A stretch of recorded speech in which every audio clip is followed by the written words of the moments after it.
Voilà la suite logique. On entre dans le 5e mois, donc 4 mois pleins et quelques jours, une semaine ou deux, etc., jusqu'au 5 mois pleins. Voilà, toujours pareil. Je vous rappelle que sous la vidéo, vous avez le lien qui vous permet d'accéder aux 4 vidéos de préparation à l'accouchement gratuites. Bon, alors, 5e mois de grossesse, bébé. Eh bien, alors je regarde mon petit papier, hein, vous l'avez constaté, ce que je ne fais pas habituellement. Là, je regarde un peu sur le côté parce que je ne voudrais rien oublier.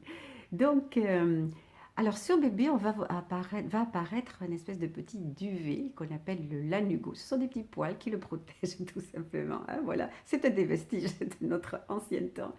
Et puis également, toujours pour le protéger, il y a le vernix. Le vernix qui est un enduit blanchâtre, un petit peu jaune, très gras, très épais, qui le couvre de la tête aux pieds et qui le protège puisqu'il va vivre pendant ces 9 mois de grossesse où il évolue dans cette eau, le liquide amniotique. Il n'y a pas que de l'eau, il y a d'autres choses dedans, donc il faut qu'il soit protégé. Voilà. Qu'est-ce qui apparaît au niveau de bébé? Les poils, on l'a dit, avec le duvet, hein, le lanugo, mais les cils aussi, et puis les sourcils. Et puis voilà. Alors on va bien se rendre compte justement du fait de la quantité de liquide amniotique qui a augmenté, on va bien se rendre compte des périodes, parce que du coup ça facilite ses mouvements, on va donc bien se rendre compte des périodes d'activité et de sommeil du bébé. En effet, il dort à peu près 18 heures, 18 à 20 heures sur 24 heures. C'est beaucoup. Pourtant, on a l'impression qu'il bouge beaucoup aussi. Mais quand il bouge. Hein, vraiment, c'est très actif. Et les périodes de sommeil sont très très courtes en réalité. Ça peut être de l'ordre pardon, de 5 à 10 minutes. Et ensuite, il reprend son activité. Mais il y a tellement de périodes courtes de 5 à 10 minutes qu'au total, ça fait 18 à 20 heures. Mais on n'a pas l'impression, nous, qu'il dort tant que ça. Et puis, ce qui est adorable, c'est qu'il se met à sucer son pouce pour la majorité des bébés. Les symptômes de la grossesse à ce stade-là. Alors, pour les symptômes, on va dire les symptômes émotionnels d'abord, on se sent de mieux en mieux. On s'installe dans cette grossesse, parce qu'on va le voir après, l'utérus a grossi, hein, et donc voilà, elle commence à être visible cette grossesse, et donc visible pour les autres, hein, mais visible entre guillemets pour nous aussi, puisque voilà, on sent cet utérus qui est plus gros, on sent ces bébés qui bougent, on peut l'investir cette grossesse, on peut le fantasmer ce bébé, on peut se l'imaginer, donc ça devient beaucoup plus facile de se plonger dans cette grossesse, et donc on se sent mieux. Et les nausées ont largement diminué, la fatigue est moins présente, on n'a plus cette sensation d'avoir envie de dormir tout le temps qui fait que, bah oui, on se sent de mieux en mieux quand même.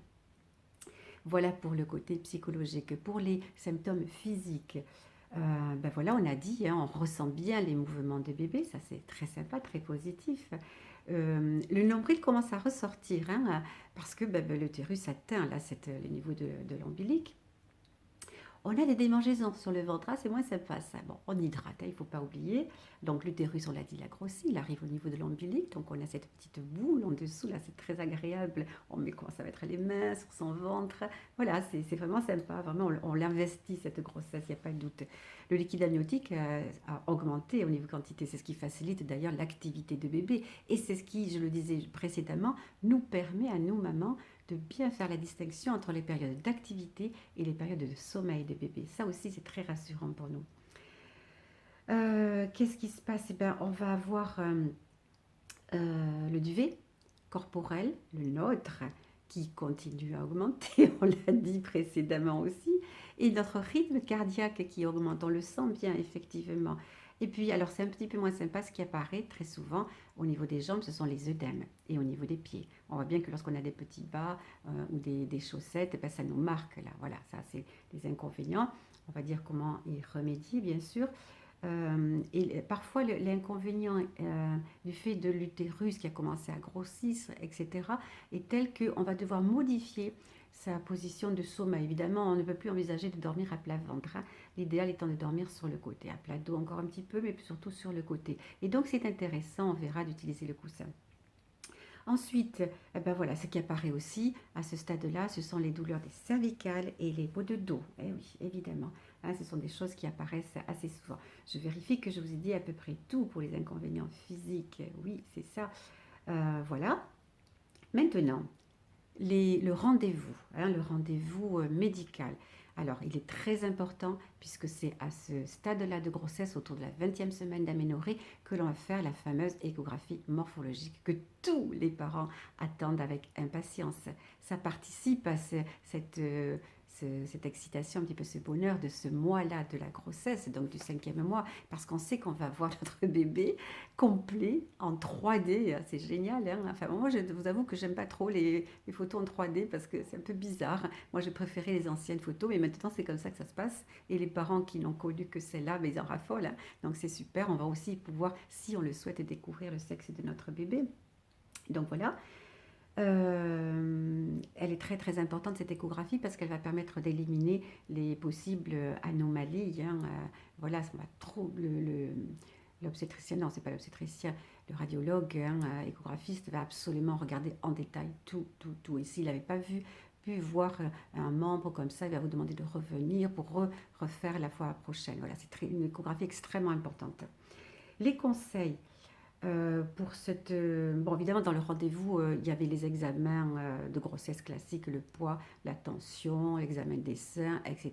Toutes les questions que l'on vous pose, hein, sur la constipation éventuellement, voilà, hein, et l'échographie morphologique. Les conseils, il va falloir utiliser donc un coussin que l'on va placer sur le côté entre nos jambes. Le coussin de grossesse fera l'affaire pour retrouver un sommeil réparateur.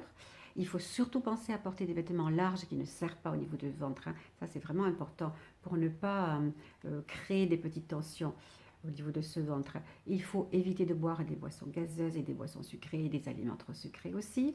Il faut penser à bien hydrater de la peau, ça va éviter ou diminuer les démangeaisons.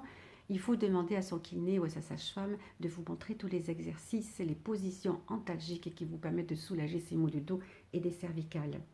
Voilà, en gros, pour les conseils. Pensez à votre alimentation, toujours avoir une alimentation équilibrée avec des apports en fibres importants et puis l'acide folique éventuellement à voir avec votre médecin ou sage-femme. Voilà, en gros, pour ce 5e mois de grossesse. Je vous dis à tout de suite pour la prochaine vidéo. Ciao, ciao!